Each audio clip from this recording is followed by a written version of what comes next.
Welcome to episode number 122 of the People We Love podcast. I am Adam Choi.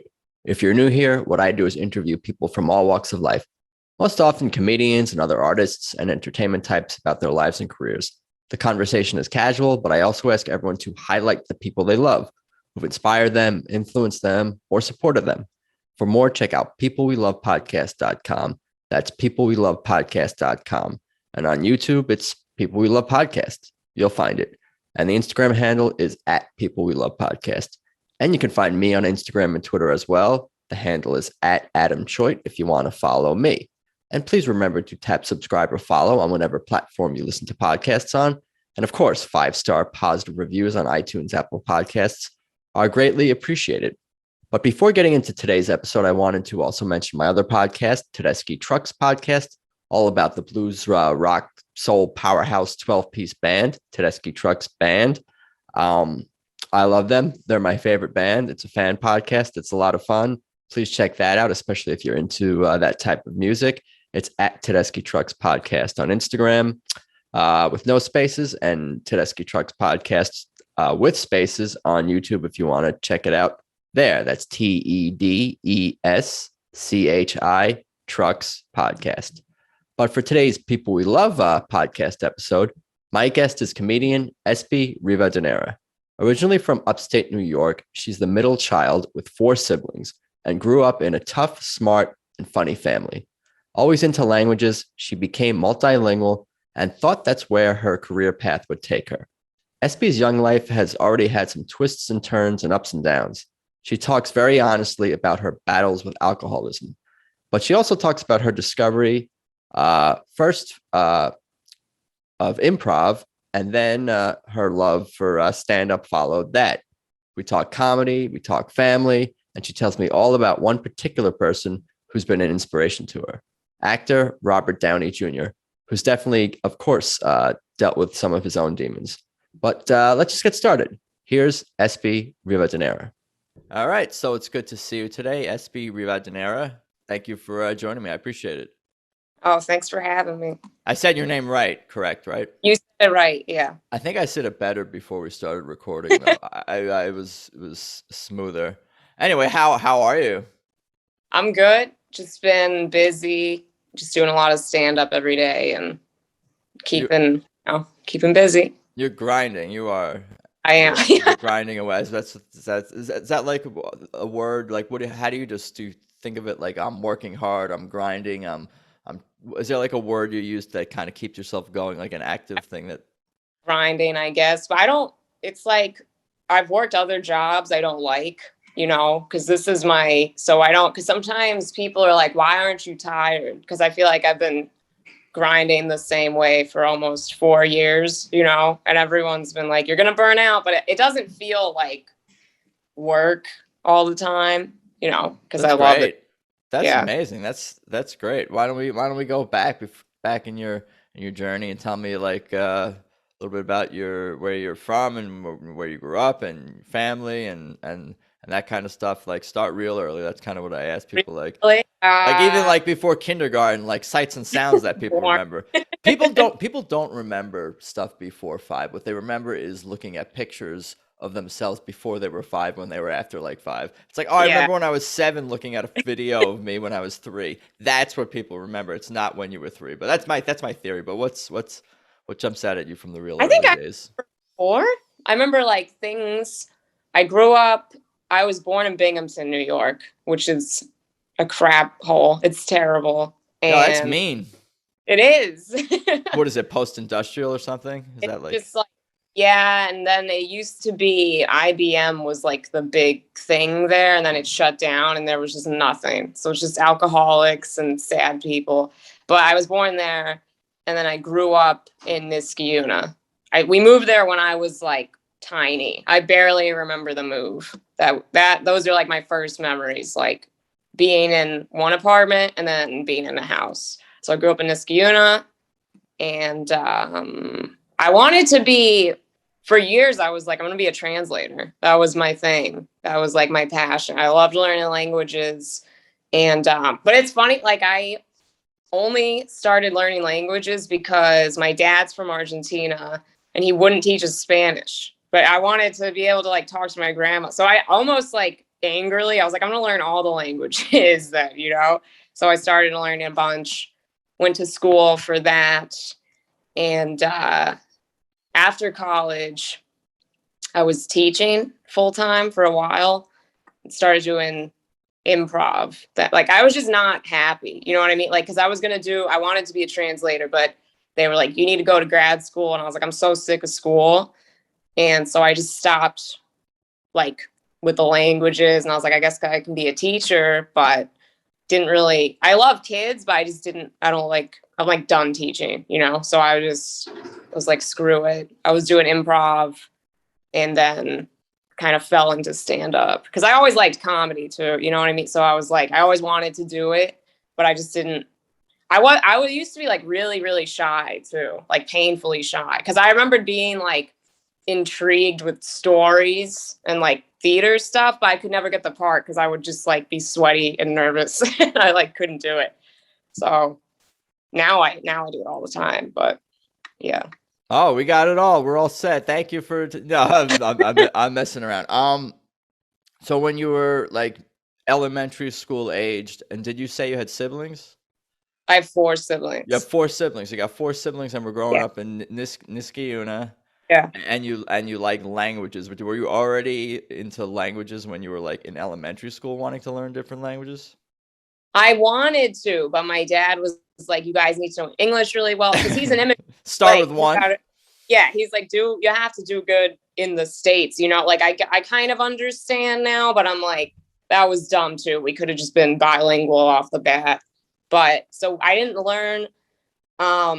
Middle school, they had a lot of foreign language classes in my like district or whatever, which was not normal. But so I just started learning then. And I feel like I'm pretty good with languages. Like most of my family, I have an uncle that he's like this white guy that lived in Japan for a while. He's fluent in Japanese. So I'm like, I think we have like the brain for it. What's the third language that you speak? You get English and Spanish, I assume. I did, English, Spanish, French, Russian. Russian, I don't really remember though. So that French, was like. So French would be like your third most strong language. And are your siblings older, younger? Where do you fit in there? I have 2 older, 2 younger, so I'm right in the middle. You're in the middle, and you got 2 on both sides. Yep. Tell me about that experience, because I feel like there's a lot of like, I guess stereotypes that are associated with middle children. I don't know if that's fair or if there's any science behind that. Probably not. Maybe there is. I don't know, but what's that all about? My family is they've always been like more conservative than me. I know. And so I feel like my siblings are pretty similar to my parents in that respect. But like my 2 older siblings, they like have I don't even know what they do. Cause I feel like all my family is like into computers and engineering and they're science. Very technical people. Yeah. Know anything about that. Like I have no idea. So they're real technical. My 2 older brothers like work in that field. I don't even know what they do because I'm like, I just don't get it. And then my younger siblings are similar. Like my youngest sibling, she's just switched her major to computer science. I'm like, they're all like computer science geeks. Same with my little brother. He like works at a bank now or whatever. But I'm just like, I can't. And they all have the 9-to-5 job. I can't do that. Like, I hate it. Anytime I did, I was like, this is terrible. I could never do it. You are total middle child black sheep, it sounds like.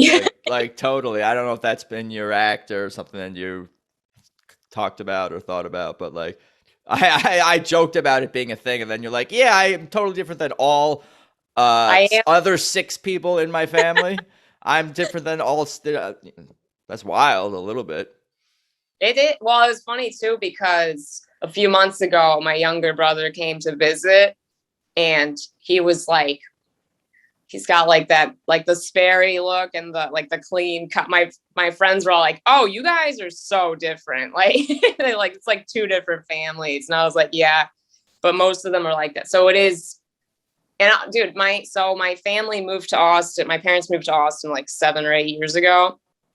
And then I moved there after college for a little bit. And then they were like, Austin's slogan is like, keep Austin weird. And they were like, well, it's good you're here because now we can live up to the slogan. I was like, wow. Thanks, guys. Makes me feel real good. That's cool though. Where do you probably get that from, like your grandparents or ancestors? Like it can't be from nowhere that your traits. And I'm sure you also do have things in common with, or maybe not, get some things in common with your siblings, whether it's interests or personality traits. They're all funny. I would even say some of my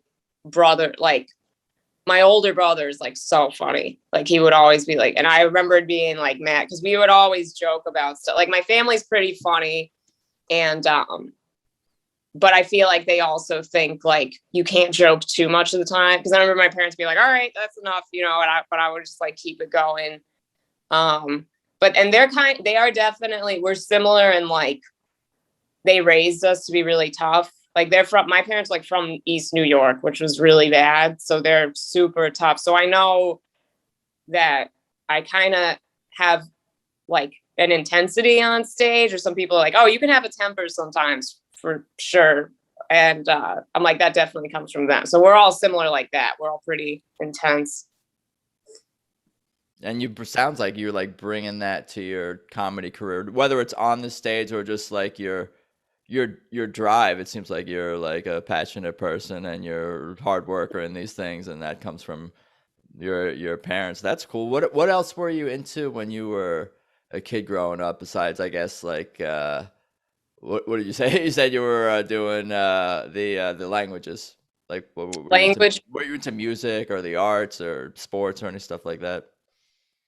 I like listening to I mean, I listen to all kinds of music. I've always loved art. I still paint and stuff. I've sold some paintings. Wow. Is that in your slash line in your bio or whatever? The painting?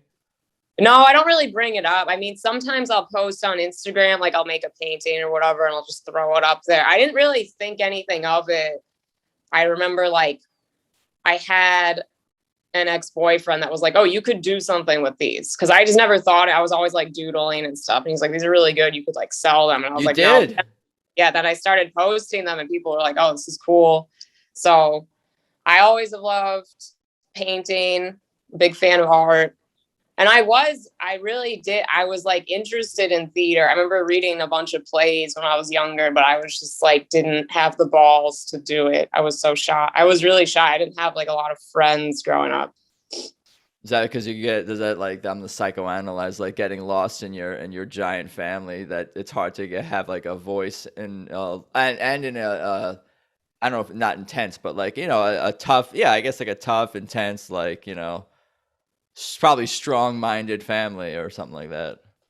They are strong-minded. I think too, because they are more conservative. Like we would make jokes at home, but then my family, like I do remember being frustrated about things because I feel like my family's like, they're pretty masculine overall. I mean, my mother, if you saw her, she's feminine, but she's very strong-willed.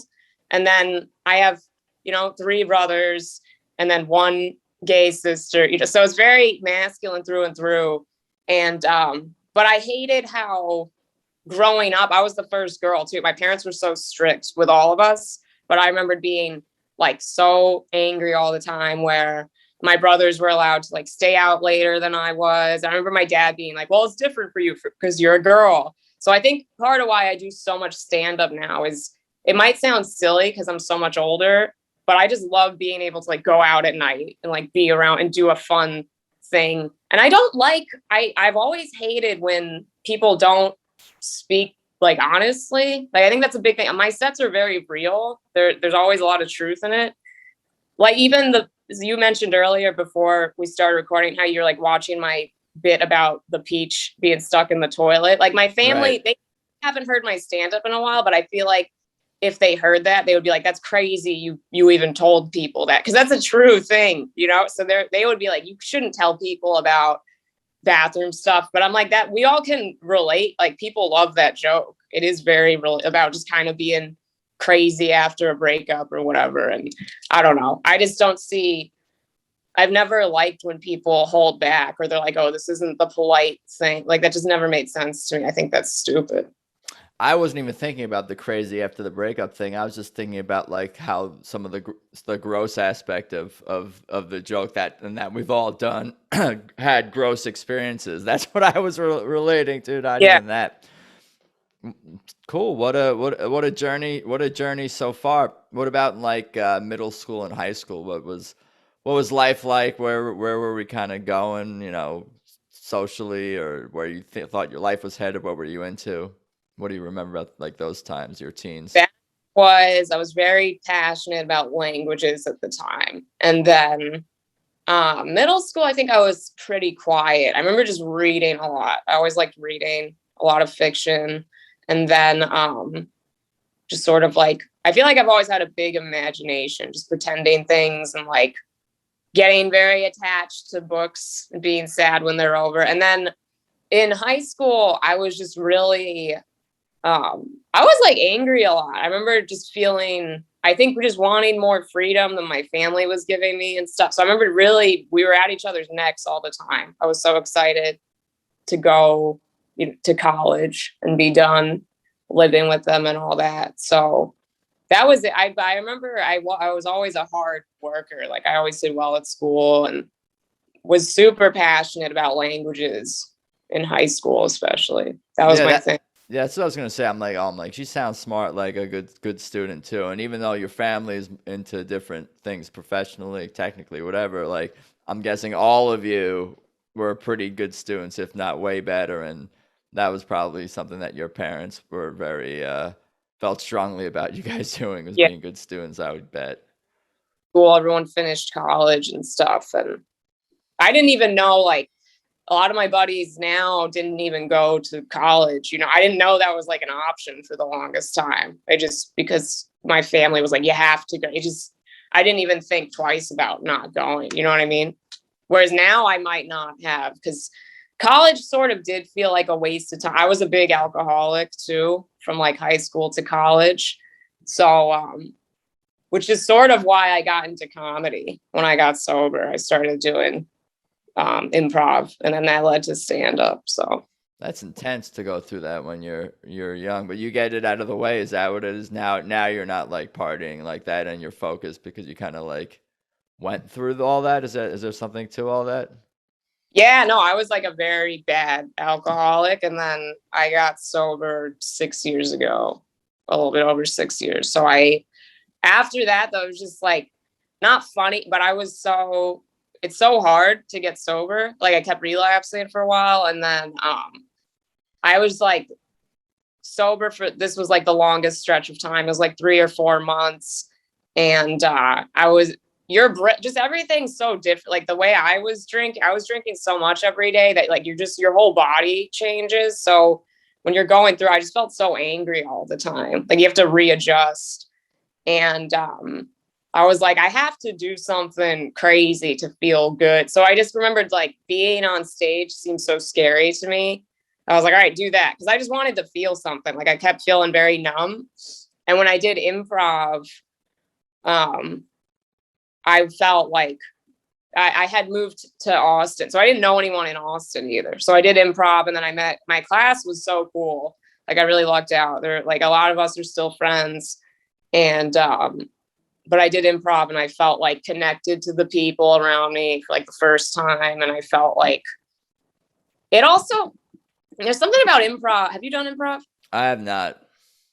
It's very different from stand up, but you're really like in the moment, which I think got me out of my head.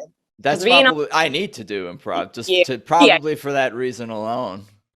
Because then you like stand up scary because you can get in your head so easily. You're up there by yourself. But with improv, it's like you really have to focus on the other person and like what's going on in the scene. So it's like I didn't have the time to be nervous, if that makes sense. Like it just kind of got me on stage.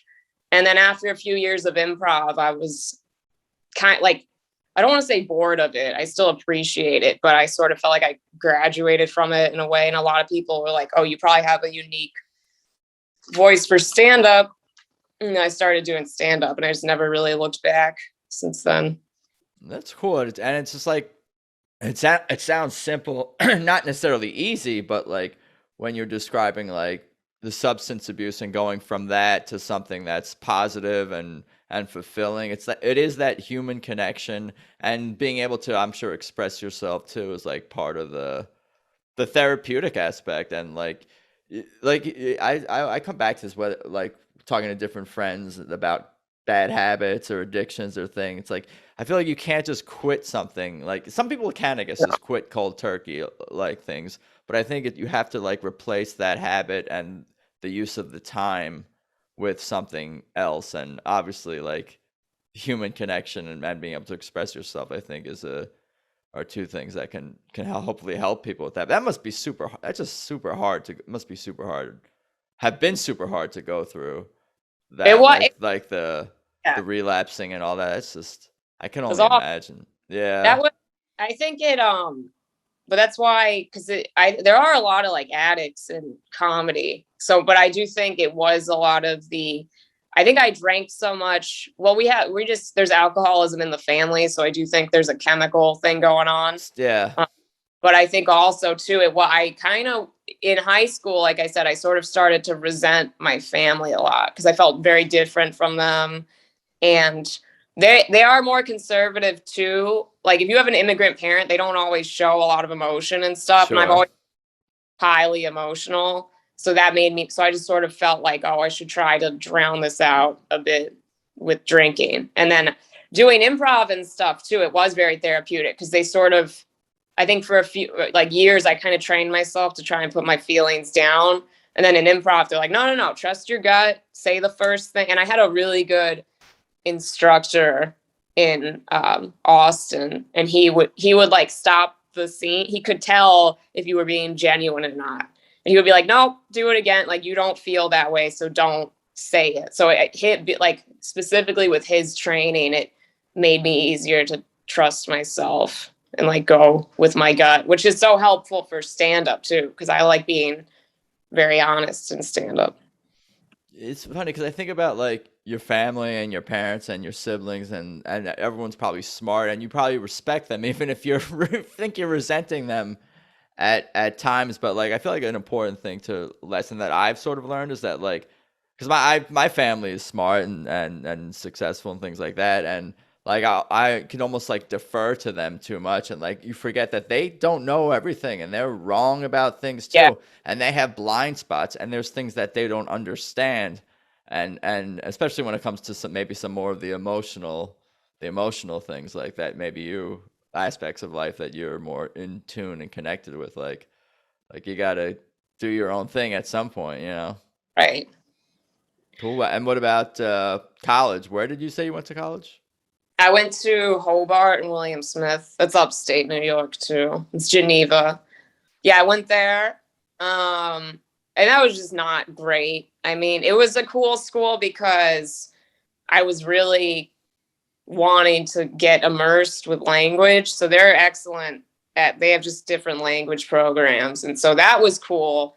But I just didn't really care for the school. It was just a lot of the same people, and like college is just hard anywhere, I think, where it's like a lot of kids becoming adults and not knowing what to do and the partying and all that. So I was just like, I didn't really like college. You didn't feel like you were getting away from anything it wasn't like a totally new social experience for you. It sounded like, especially like you staying probably within a similar, region or whatever. Was performing already part of your was it part of your college experience? Was it just like a hobby or extracurricular at this point? Because you said you were. No, I didn't perform at all yet. I Oh was, no, oh, you didn't perform yet. Nothing yeah, in college. That was in Austin. We're jumping around a little bit, but that's okay. we're yeah, That's okay. yeah. I did college. There was no performing. If anything, too, like I had just drinking really took over because I remember I was the editor in chief for this, it was like this literary magazine. People would submit art and stories and stuff. So I always liked that. So I did that. But then I remembered I like walked away from that. I did track a little bit, but then I was drinking so much. I just kind of quit everything. So I was just drinking a lot in college. It's sad too, because there's so much that's like foggy, you know what I mean? Where I'm like, oh, I wish I didn't drink as much, because there are years that are sort of hazy where I don't really remember.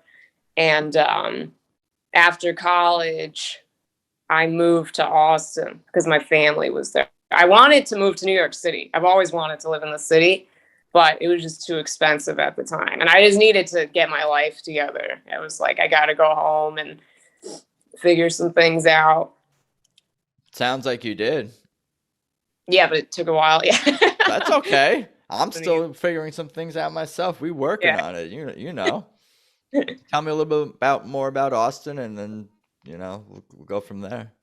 Austin, I got sober, and I lived with my family for a little bit, but they're, like I said, they're pretty strict. So they kind of found out how bad my drinking was, and they're like, if you don't figure it out, you'll be out on the streets. And they're very tough love. I'm not angry at them for that, but I knew they meant it too, because some people. So I was like, all right, I got it. So that was the last time it really like clicked together for me. I was like, I got to get sober.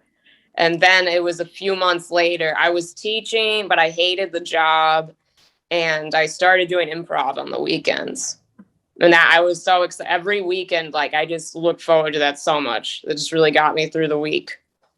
And I was teaching at this private school. It sucked. It was awful. They treated everybody like crap. You'd be there all like from 7 a.m. until 7 or 8 p.m. It was just terrible. And they paid you like crap. And I didn't go to school to be a teacher. So I was at this private school that just hired me because they didn't need a teaching certificate. You need a certificate most of the time. So I would go work all day, and then I would come home, and I was like, I want to be in the public schools because they paid better than the private school, which is crazy. And they weren't as restrictive. So I was getting my certificate online, doing improv. And then I got my certificates. I got out of that school, and I was teaching full time for like 5 years. So I just was doing, just teaching. I was doing more and more improv as time went on. And I remember too, like I was mad.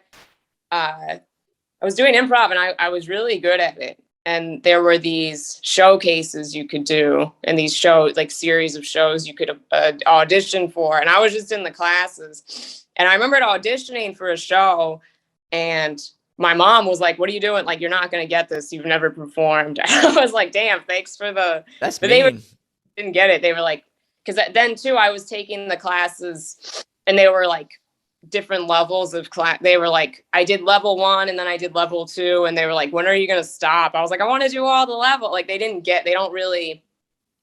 see the point of it, but it just meant so much to me.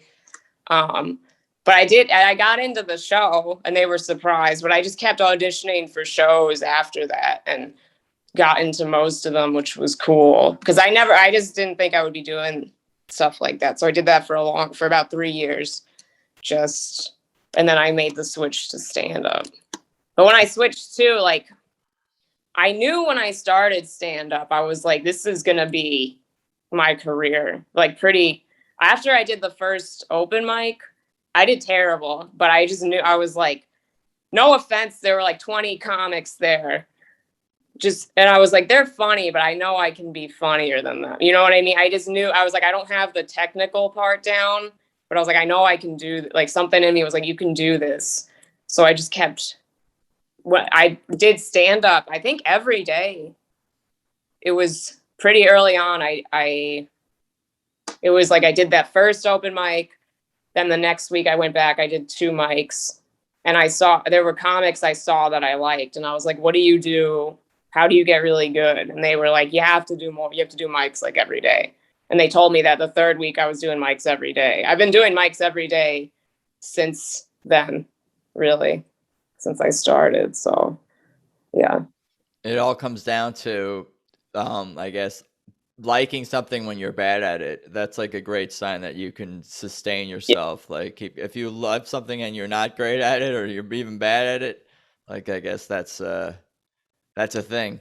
What about like influences as far as like, because you said you've always kind of been into comedy. Like, who you got favorite comedians or movies you grew up watching or TV shows and stand-ups? Like, what are you, Yeah. any of that stuff? Jared, we watched Seinfeld all the time, the sitcom. And so then I would watch a lot of his stand up too. I'd seen so much of his stand up when I was a kid. He's not anything like how I perform. Like I'm not similar. All of my stuff is very kind of narrative-y, I suppose. But Seinfeld, I'm like, I do respect him so much because he can just take anything and make it funny. Like he has bits about laundry or the shower head or stuff like that. I'm like, that's crazy. I remember my dad would watch the Chappelle Show. He would watch. So I felt like we would watch these comedy shows, and then I just thought that was so cool. Like, whose line is it anyway? Too. I was like, oh, that's amazing. They're just making that always looked so fun to me. But for a while, it wasn't something I thought I would do. But I remember thinking, I was like, I think I could do that. Like, it looked fun. So that inspired me. A big inspiration for me is Robert Downey Jr. for sure, just because he's similar, where he like I when I was like getting sober, I kept trying different things and reading. I was just trying to learn as much as I could about alcoholism and getting sober. And he used to do heroin, which is totally different. But there was this interview I watched with him. He's like being interviewed by Oprah, and she was like, well, how did you get sober? And he was like, you have to you have to just decide. And that really like stuck with me forever, where he was like, it's just a choice, like you finally really mean it. So that just always stuck with me, where it's like, oh, you do have this choice. And I still like, that was before I got sober too. Like I relapsed some more, but I knew in my mind, I was like, I want to be sober. I don't want to keep doing this. No, that's cool to hear. It's like it's not easy, and it's not easy to stick to it, but there's probably truth in that, like in the whole concept of being a choice. Doesn't mean it's an easy choice to stick with, but it's like I think there's truth. There's probably truth in that. I think so too, because I think there would be times where I would just try and cut back. And I was like, oh, you can have a drink, but it never worked for me. Like sometimes you just have to admit, like, this isn't I can't do this. So, but for a long time, I'd be like, oh, I'm just going to cut back. But it always led up to the same thing. And so then there comes a point, it's like, well, do you decide, you can keep fucking up or change something, So I was like, I want to change it.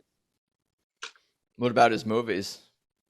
I love his movie. I love Iron Man. I like Tropic Thunder. I like all his movies. I think he's super talented. And I think he is an example of you taking that intensity. Cause I also have a lot of feelings about like recovery and stuff, and how, I don't know, I don't think it's always treated like I think sometimes addicts get a really bad rap. I know it's hard to say, but I just think there's not a lot of support a lot of the time, or because I'm like, people used to treat me different when I was drinking, which is fair. I remember I would lie a lot and, be pretty sneaky about how much I was drinking or what I was doing, things like that. So it's like, I understand. I don't think you can trust an addict when they're like in it, and they're not even honest with themselves. But I think you need to have more compassion and like not underestimate. Like, I don't know. I just remembered like some of my closest friends, because I had friends I would party with that weren't really my friends. And then I had like close friends that I'm still in touch with. And I felt like they always like believed in me. They're like, no, you're a good person. Like you do dumb things. But I just think I didn't believe in myself for so long. It was like, oh, I'm glad that person was there because they saw something I didn't. So I don't know. I just think like he turned it around, but I think it's also that was always in him, So I think you have to take that energy and put it in something else, if that makes sense. Oh man, this world needs more empathy. Like that's kind of like what I got Yeah. out of that. Like it's no one wants to be an addict. No one wants to be No. going through stuff like that. Like it's extremely hard. Like that's why I hear you tell these stories, and I'm like, shit, I complain about nothing. Am I fucking some bullshit? Like, what am I? I got dealing with things, but it's fucking not like that. Like every day is like a battle to some degree. Like especially, I bet it is for Robert Downey Jr. Like every day is like a challenge in some Yeah. ways. But it's got to celebrate the each day, each success. Interesting. Yeah. What about the rest of your stand-up journey? You could tell me more about that, and like highlights or lowlights, even if you have if funny lowlights. I'll let you continue with the stand-up journey, because you eventually did go from Austin to New York, because that's where we are now. Yeah. Comics in Austin would always tell me, and I kind of knew this already from just watching comics in the past. I remember I think my dad was watching some documentary with Seinfeld, and he was just talking about how hard, like he would do, because I remembered watching, I forget who we were watching some comic, and I was like, oh, it looks easy. And my dad knew, and not all audience members get it, but he was like, no, stand up so hard. Like you have to do so much of it every day, and you have to make it seem like it's new every time you say it. So I already knew it was going to be very difficult, but I knew early on in Austin, I knew New York was the best place for comedy. I still stand by that, even with Austin is kind of more up and coming now, but I still think New York has the best comics. So I knew early on I wanted to be here.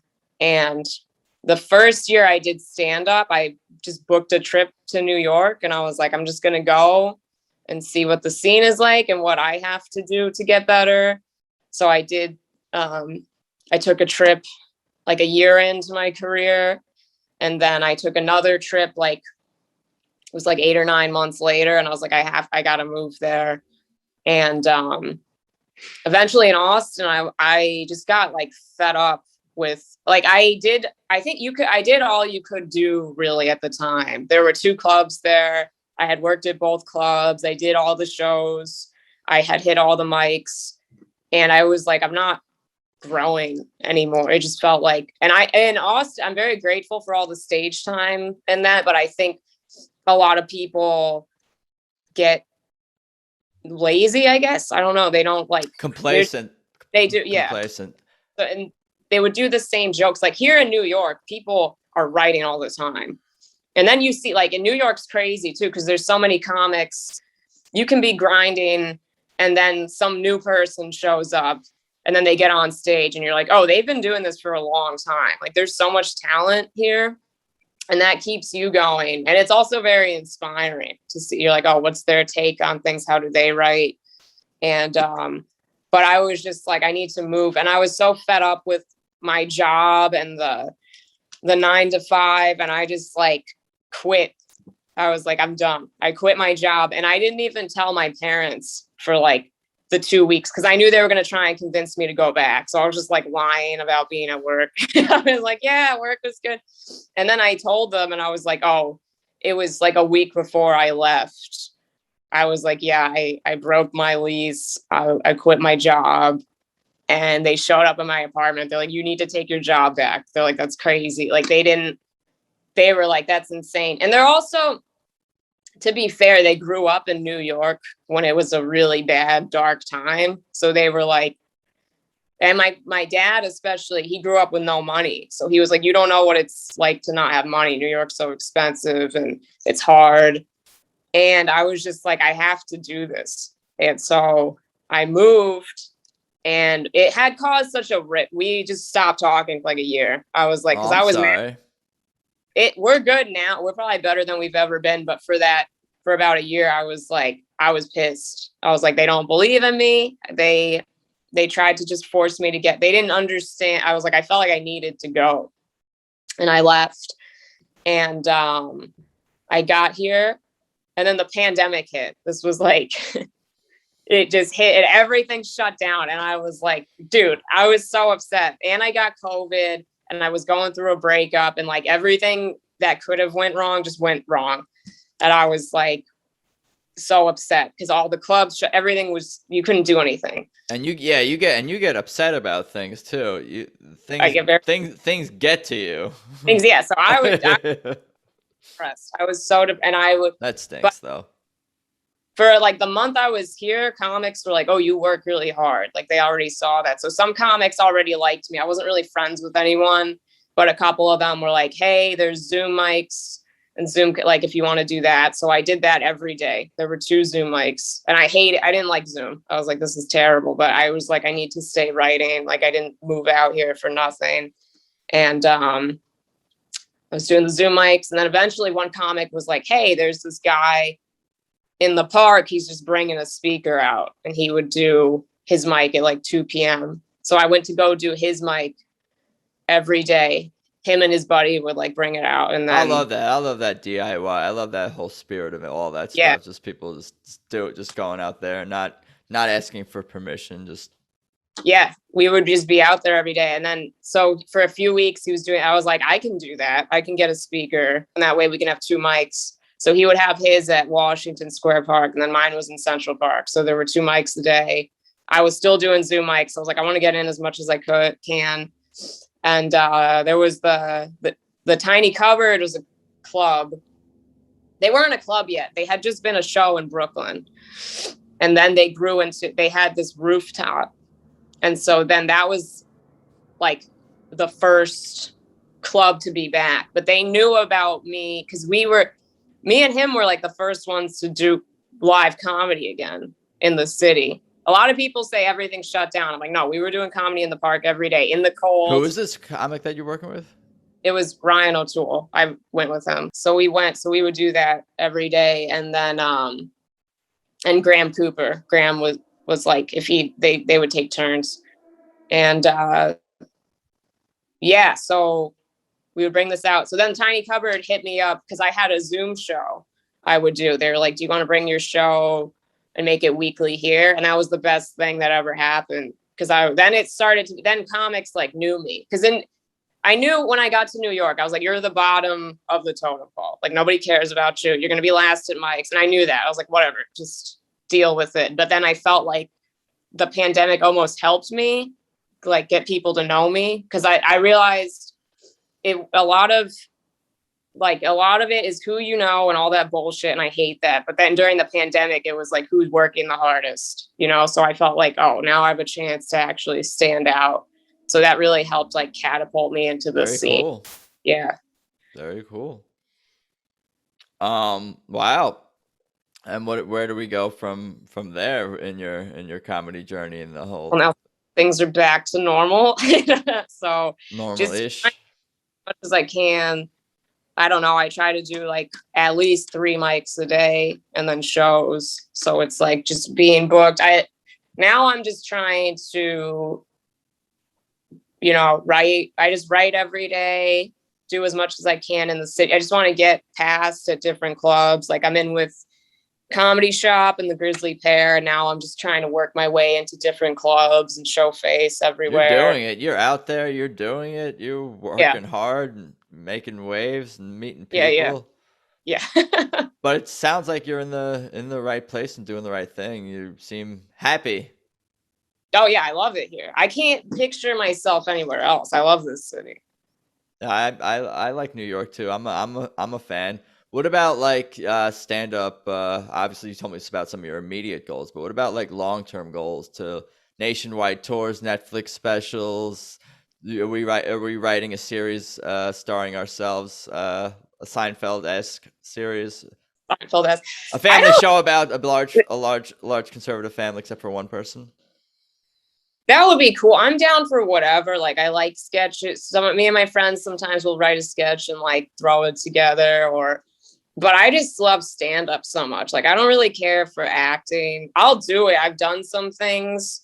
But I don't really care about I don't really like actors either. Sometimes they just seem like assholes. So I'm like, but I just love stand up. If I could just do it all the time and nothing else and just have Netflix special and the touring. And when I was in Austin, I hosted at Cap City, and then Nathan Orton was featuring, which was cool because we're good friends now. He's in New York. I don't know if you know him, but he's very funny. And Jake Johansson was headlining. And this was maybe like 2 months before I moved, but I was like real shaky about, I'm like, should I move or not? And Jake was like, yeah, you should absolutely move to New York. He's like, that's the best place to do comedy.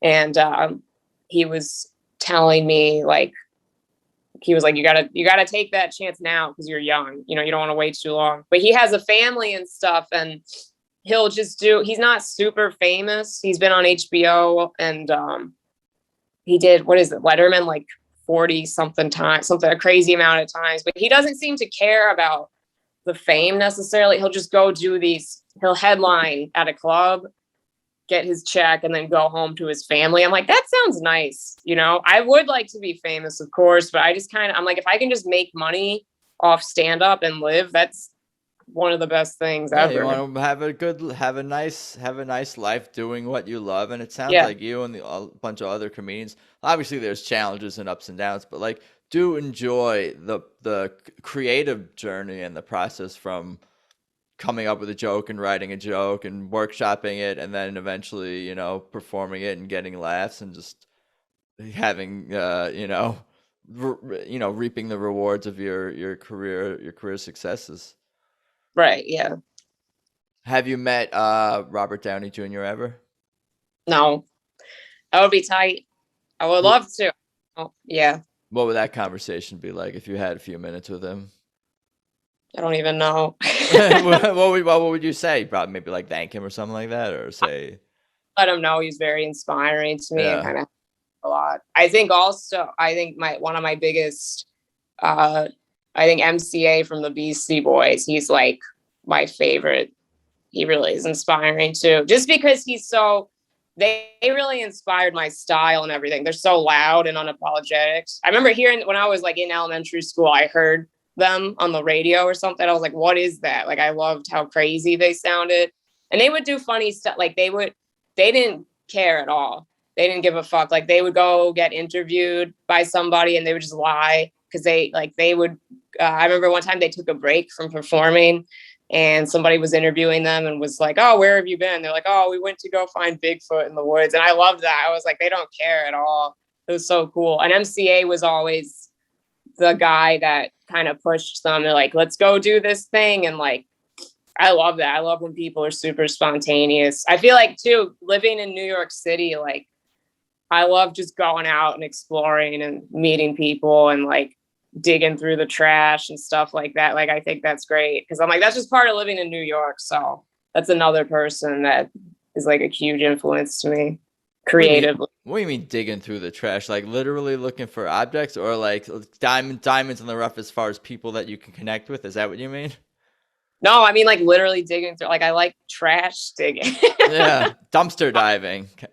Dumpster diving. It's all my furniture's from the trash. New York. If you're on like the Upper West Side dumpster diving, looking through trash or something like that, you probably find some good stuff in Manhattan.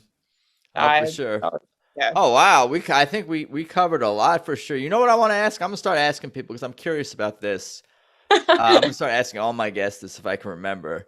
Aliens or ghosts? Any supernatural experiences or any UFOs, aliens, anything like that? Ghosts, that stuff. No, I believe in both of them. But no experiences. No experiences. That's kind of where I'm at too. I'm more open than I've ever been. I've never had like any of those experiences. I probably get too scared and freak out. They don't want to scare me that much. Cool. Well, I definitely appreciate your time and the stories and especially the personal stuff. It means a lot to me. It's inspiring for me to hear. Is there anything else we need to cover you want to mention? Otherwise, I'll let you tell me your plugs and where people could find you, follow you, and do that thing. I'll give you the floor to say your piece. I think that's it. They can follow me on Instagram at Espi Rivadeneira. It's the same for Twitter. But yeah, I post everything on Instagram pretty much. And that's my TikTok too, but I don't use that as much as Instagram and Twitter. But yeah, I think that's everything. Thanks for having me. Oh, for sure. Why not more TikTok? Should I get into TikTok? I don't have an account, but I'm TikTok curious, I guess, mildly. The kids love TikTok, but I just don't have time to. I would do little skits and stuff. Well, during the pandemic, when everything was shut down, I would make like sketches and put it on there during the day. But I'd rather just work on comedy, it just takes time. Exactly. There's only so many hours in a day, but yeah, I guess you got to somewhat go with where the people are. But anyway, thank you again. I appreciate everything. And maybe I'll see you at a show either. Maybe I'll be back in New York or you'll be back in LA at some point. I'm sure I'll see you perform soon enough. Yeah. Oh, you got it. Let's talk soon. Bye. Later. So there you have it. Episode number 122 and my conversation with Espi Rivadeneira. That was fun. I really appreciate her taking the time and for sharing such personal stories with me. It means a lot. And I'm glad she's doing well. And it was fun to see her doing her thing up on stage, seeing her doing what she does best, being funny, while she was visiting LA a little while back. But anyway, for everything about this show, of course, head to peoplewelovepodcast.com. That's at People We Love Podcast on Instagram. I'm at Adam Choit on Instagram and Twitter. And of course, my other podcast is Tedeschi Trucks Podcast. That's at Tedeschi Trucks Podcast on Instagram. If you want to check that out, please subscribe to that too. I appreciate all the support, most definitely. But I think that's about all I got for today. I definitely appreciate you guys listening. Thanks as always. And let's talk soon. Peace.